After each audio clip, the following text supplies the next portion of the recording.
Hi, my name is Ben Richens, and for this Physics 3030 final project, I will be exploring how nebulae are essential to the life cycle of stars.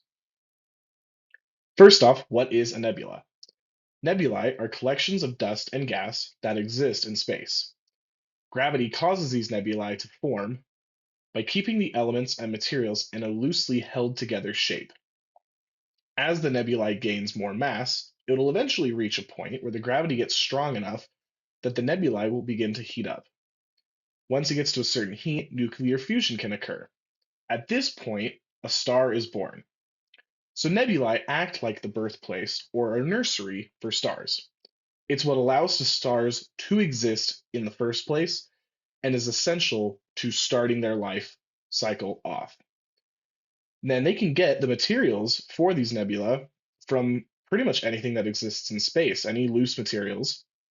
But oftentimes, when a star reaches the end of its life cycle and it goes supernova, in addition to either becoming a black hole or a neutron star, that initial explosion will push off a lot of the outer layers of the star.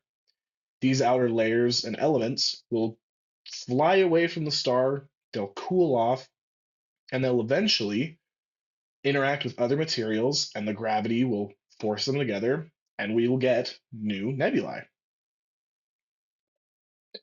I like to think of nebulae kind of like gardens. With a garden, you have fertile soil and you've got water and you'll plant a seed. That seed will soak up all the nutrients and it'll get to a point where it can sprout and sustain its life on its own. Once its life cycle is over, the flower will die or the plant will die and it will decompose. And those nutrients will feed the garden again and give that garden a new set of nutrients for the next plant that goes in.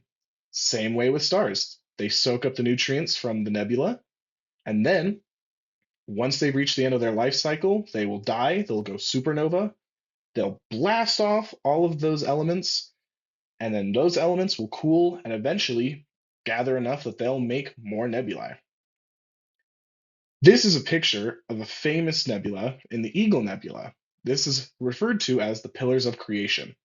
You can see how the gas has gone into three spirals as it begins to condense and performs the necessary steps in order to create a new star. So nebula are important to the life cycle of the star because not only are they the beginning, the birthplace, but they're also remnants of other stars at the end of their life, showing a great cycle of reuse and rebirth. So even though the star is dead, it can still support new stars. Thank you.